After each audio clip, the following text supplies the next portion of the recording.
इस कार्यक्रम के पुण्यार्जक हैं संरक्षक श्री एम के जैन, श्री श्यामलाल जैन, श्री अनिल जैन, श्री सुरेंद्र कुमार जैन, श्री श्यामलाल जैन, श्री कमल बी जैन। कार्यकारिणी सदस्य प्रधान डॉक्टर राकेश कुमार जैन, सचिव सुरेश चंद जैन, कोषाध्यक्ष अभय कुमार जैन, उप प्रधान अनिल कुमार जैन, संयुक्त सचिव अमित जैन, संयुक्त कोषाध्यक्ष हिमांशु जैन, सदस्य संजीव कुमार जैन, सदस्य टेकचंद जैन, सदस्य नवीन चंद जैन, अभिषेक जैन, सदस्य सुरेंद्र जैन, सदस्य किशन चंद जैन, सदस्य राजेश जैन, सदस्य विजय जैन, सहयोगकर्ता पारस किशोर मंच।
जय। चिंतामणि पारसनाथ भगवान की जय।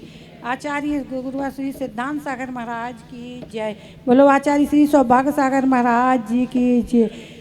मैं गुरुजी के जब से मेरी बेटी की दीक्षा हुई थी तभी से मैं गुरुजी से जुड़ी हूँ और मैं साल में 2 बार गुरुजी के दर्शन करने आती हूँ और मुझे यहाँ बहुत स्नेह प्रेम मिलता है और मैं आपके बीच में रह के आप सभी लोगों, समाज के लोगों से क्षमा मांगती हूँ अगर मेरे से कुछ गलती हो गई हो।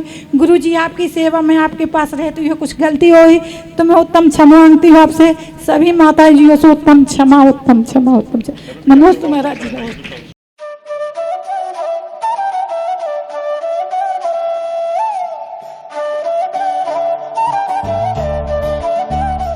की जय, आचार्य श्री सौभाग्य सागर महाराज जी की जय, आचार्य संघ की जय, सभी माता जी को वंदना। मेरी बहन जो कि आरिका सौभाग्यमती माता जी हैं, और क्या बोलते हैं, जब हम लोग महाराज जी से संघ में जोड़े थे तब ऐसा कुछ लगा नहीं था कि हम लोग ऐसे महाराज जी पास आ पाएंगे इतने दूर। महाराज जी ज़्यादातर दिल्ली में ही रहते थे और हम लोग अब MP से हैं और मैं ऐसी हूँ तो मुझे तो और नहीं लगता था कि मैं कभी आ पाऊँगी, पर माता जी मुझे हर बार बुलाती हैं और मैं हर बार आ जाती हूँ। और फिर यहाँ आने के बाद ना जाने का मन नहीं होता है, लेकिन अब जाना पड़ता है। गुरुदेव आज्ञा ही नहीं देते हैं जाने की। वो तो इतना तक है कि महाराज जी ने ये भी बोला कि नहीं आप भी आओ, यहाँ साथ में रहो। यहाँ के बहुत अच्छा लगता है, ऐसा लगता ही नहीं कि हम लोग अपने अपने घर से दूर हैं, क्योंकि महाराज जी का भी बहुत अच्छा प्रेम वात्सल्य मिलता है, माता जी लोग का भी सबका अच्छा मिलता है, सब धर्म लाभ मिलता है और सब लोग सब कुछ सिखाते भी हैं हम लोग को। जो क्वेश्चन रहते हैं उसके आंसर भी, और जो शंका रहती है उसके समाधान भी मिलते हैं, और जो हम लोग की जो प्रॉब्लम रहती है अपनी अपनी परेशानी वो भी महाराज जी से हम लोग माता जी से डिस्कस कर लेते हैं और उनका आंसर भी हम लोग को बहुत अच्छे तरीके से मिल जाता है। तो लगता ही नहीं है, ऐसा लगता है कि जैसे हम लोग अपने घर में ही अपने पापा के पास हैं। हमारे पापा जी नहीं है, लेकिन उसके बाद भी ऐसा नहीं लगा कि नहीं है। यहाँ आने पर बहुत अच्छा लगता है। नमस्ते महाराज जी।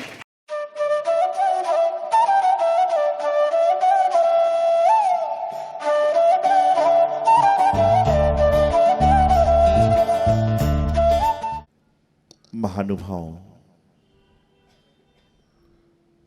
जो साथ है उसी पर विश्वास करना सीखो, जो पास है उसी के लिए इज्जत देना सीखो, जो आपके साथ हैं उन पर विश्वास करोगे तो आपके जीवन में एक अलग संबल आएगा। लेकिन हम जो हमारे पास है उस पर तो विश्वास करते नहीं हैं और दूसरों पर विश्वास करने का प्रयास करते हैं। मैं हमेशा बात कहता हूं कि जो घर में मुस्कुराता है वही महफिल में मुस्कुरा सकता है, और जो घर में नहीं मुस्कुराता वो महफिल में भी मजबूरी में मुस्कुराएगा। तो मालूम चल जाता है जब लोग मजबूरी में मुस्कुराते ना और फोटो खींचती है तो नकली दो दांत चमकते हैं बीच के। अधिकतर लोग ऐसे होते हैं कि जो मजबूरी में मुस्कुराते हैं और उनके जब दो दांत नकली चमकते हैं तो मालूम चल जाता है कि मजबूरी मुस्कुरा रहा है। मैं हमेशा ही कहता हूं कि भोजन करो तो इतने खुश होकर करो कि भजन करते समय कोई तकलीफ ना हो, और भजन करो तो ऐसे भजन खुश मिजाज होकर करो कि तुम्हें देखकर ये कहे कि कितना व्यक्ति अच्छा है जो भजन और भोजन प्रेम पूर्वक करता है। आज ना इंसान भोजन सुख से कर पा रहा है और ना इंसान प्रेम से भजन कर पा रहा है। भोजन की थाली पर बैठते हो उसी समय दुनिया भर के 17 काम याद आते हैं। भजन करने मंदिर में आते हो उसी समय काम वाली बाई आएगी, उसी समय खाने वाला सब्जी देने आएगा, पता नहीं क्या क्या होगा। अरे भाई, भोजन करते समय अपने मोबाइल को DND पर डाल दो और भजन करते समय अपने स्टेटस पे डाल दो I am at मंदिर, डू नॉट डिस्टर्ब मी। कम से कम आपका स्टेटस देख के इंसान आपको तंग नहीं करेगा। आजकल इंसान SMS पढ़े ना पढ़े, लेकिन क्या है, स्टेटस को जरूर देखता है। और स्टेटस दो तरह से देखता है, एक तो आपके रहने का स्टेटस भी देखता है और आपके मोबाइल का प्रोफाइल का स्टेटस भी देखता है। और आजकल जो स्टेटस लगते हैं ना, वो किसके लिए लगते हैं? आजकल जो स्टेटस लगाए जाते हैं, कई तो स्टेटस दूसरों को, अरे मैं कहता हूं जिससे बुराई है उसको सीधा भेज दो ना, जिससे बुराई है उसको सीधा भेज दो। लेकिन कोई बात नहीं, तो बताने का प्रयास कर रहा हूं कि कभी भी मंदिर में जाते हो, भजन करते हो, पूजन करते हो, भोजन करते हो, सत्संग करते हो, उस समय शांत मन से करने का प्रयास करो, तो आपको जीवन का अलग आनंद आएगा। कल शाम को मैंने एक बात बताई थी, एक मंदिर में बहुत भीड़ थी और सब लोग कुछ ना कुछ दान करने जा रहे थे। उसमें कंजूस व्यक्ति भी पहुंच गया, लेकिन दान करने के भाव से पहुंचा। उसने अपनी जेब से एक नोट निकाला, सबसे छोटा। कितने रुपए का होता है? 1 रुपए का नोट तो होता है ना। 1 रुपए का नोट जेब से निकाला और भगवान की गुल्लक में डाल दिया कि हे भगवान, 2 साल बाद दान डाल रहा हूं, मेरा ध्यान रखना। क्या कहा? हे भगवान, 2 साल बाद दान डाल रहा हूं, मेरा ध्यान रखना। इतने में एक पीछे से महिला ने, ये 5-7 साल पुरानी बात है, इतने में पीछे से एक महिला ने 2000 रुपए का नोट उसको पकड़ाया। उसने सोचा, अरे कैसे कैसे लोग हैं, मैं तो 1 रुपए डाल रहा हूं, उससे 2000 रुपए लिए, चलो कम से कम मैं पता नहीं कौन से जन्म में 2000 डालूंगा, लेकिन डालने का मजा तो ले लेता हूं। भीड़ बहुत थी, जैसे भीड़ होती ना, आप अरिश रानी यहाँ नहीं आ पा रहे तो आप क्या करते हो? सामने वाले को अर्घ दे देते हो कि चढ़ा दो भैया। तो उसने 2000 रुपये दान डाला। कहने लगा, महिला से कहने लगा, अरे भाभी जी, आप तो बड़े भाग्यवान हैं, आप तो बड़े दयालु हैं, आप तो दानात्मा हैं। बोले क्या हुआ? बोले आपने 2000 रुपये दान डाल दिए। बोले कौन से 2000 रुपये दान डलवा दिए?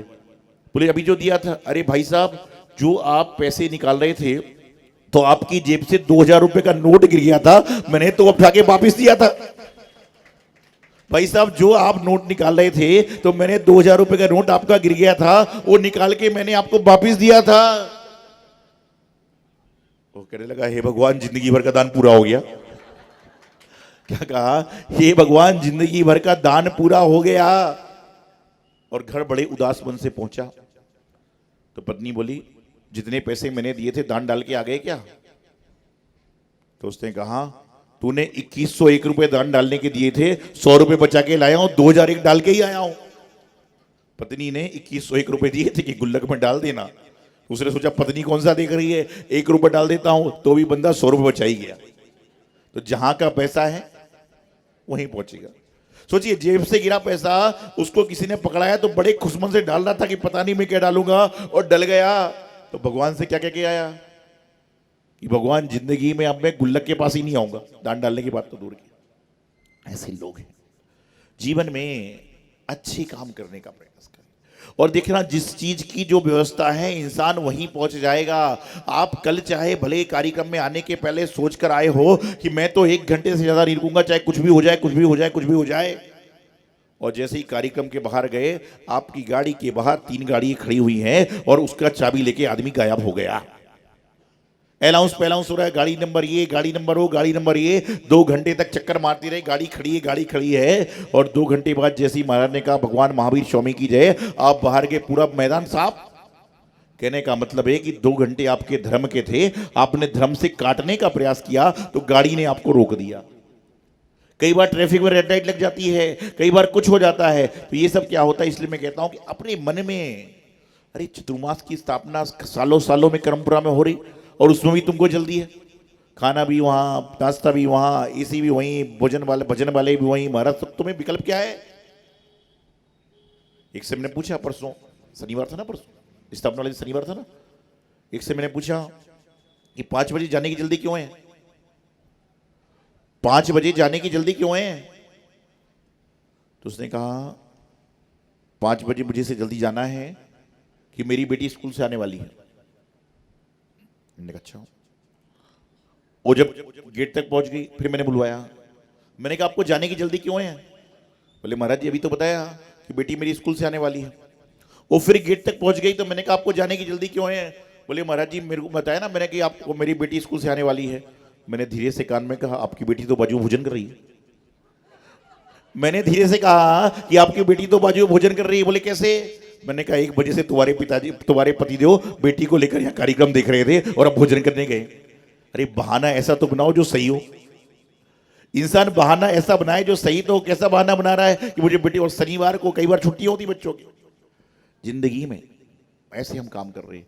बहाना मत बनाओ, बल्कि धर्म में करने के लिए सारे बहाने को त्याज्य कर दो। आज भक्तंबर आनंद महोत्सव का कौन सा दिन है? 5वां दिन। तिथि भी पंचमी है, और पंचमी जो होती ना, वो बहुत महत्वपूर्ण होती है। 5 तो हमारे जैनागम में विशेष हैं। परमेष्ठी कितने हैं? कल्याणक कितने होते हैं? कितने पापों से बचना चाहिए? सब 5-5 का बड़ा योग है। और इन योग को जब हम देखते हैं तो जो 5 पाप हैं कौन कौन से हैं? हिंसा, झूठ, चोरी, कुसील और परिग्रह। आप में से ऐसे कितने लोग हैं जिनका यह नियम है कि मंदिर में झूठ नहीं बोलेंगे? मैं आपसे ये पूछना चाह रहा हूं, जितने लोग मेरी बात सुन रहे हैं, ऐसे कितने लोग हैं जिनका नियम ये है कि हम मंदिर में झूठ नहीं बोलेंगे? अरे कैसे नहीं बोलते हो? मैं बोलता हूं कलाहार देने आना है, बोले महाराज जी नहीं आ पाऊंगी, घर में तबीयत खराब है। ये भी झूठ है। वो बोलते अनीता जी बोलते कि कल विधान में बैठने आना, आहार देने आना, बोले नहीं कल मेहमान आने वाले हैं, और जिस मेहमान का नाम ले रहे हो महाराज का भगत है। तो मैं आपको बताना चाह रहा हूं कि झूठ आप जानकर नहीं अनजाने में बोलते हो। जैसे किसी ने पूछा देर से क्यों आए, सीधा बोल दो नींद नहीं खुली, बात खत्म है। अरे बोले आना तो चाह रहा था लेकिन नींद नहीं आई। ये क्यों बोलते हो ऐसी बात? आप मंदिर में तो कम से कम झूठ बोलने का, देव शास्त्र गुरु के सामने तो झूठ बोलने का नियम ले लो। यदि महाराज आपसे कोई बात कह रहे, आप नहीं कर पा रहे, आप बोलो महाराज जी मैं नहीं कर सकती, बात खत्म। झूठ बात क्यों करना है? कहीं बाहर गए थे, क्लियर बात, क्यों इधर उधर की बात करते हो? तो क्या है? पहला हिंसा। मंदिर में हिंसा का त्याग कर दो। हिंसा कैसे होती है? 2 तरह से होती है, एक द्रव्य हिंसा और एक भाव हिंसा। एक तो आप साक्षात हिंसा कर रहे हो और एक भाव से हिंसा कर रहे हो। कैसे? किसी के दिल को दुखाना भी हिंसा है। किसी के दिल को दुखाना भी हिंसा होती है। तो मंदिर में आने के बाद प्रयास करें कि ना भाव हिंसा करें ना द्रव्य हिंसा करें। आप यहां चल रहे हो, रास्ते में कोई चींटी मिल जाए तो आप पैर रखोगे? क्यों? चींटी जीव है, इंद्रिय है लेकिन कम है। लेकिन आपके साथ में कोई व्यक्ति चल रहा है जिससे आपकी बोलचाल नहीं है, उसको देख के आपकी आंख कान कैसे चढ़ते हैं? ये तो पंचेंद्रिय है। अरे त्रियंचों से प्रेम करोगे तो भी कल्याण होगा, लेकिन इंसानों से प्रेम करोगे तो परम कल्याण होगा। लेकिन लोग आजकल क्या करें? त्रियंचों से तो प्रेम कर रहे हैं। कुत्ते को देखा आपने कभी? महंगे महंगे कुत्ते यहाँ पे, ये भी मैं ये रास्ते में चल रहा था ना परसों, कुत्तों की दुकान, महंगे महंगे कुत्ते, और कुत्ते को बेचने वाला आदमी, कुत्ते को खाने खिलाने वाला आदमी, कुत्ते के दुकान को झाड़ू लगाने वाला आदमी से ज्यादा कुत्ता महंगा हो रहा है।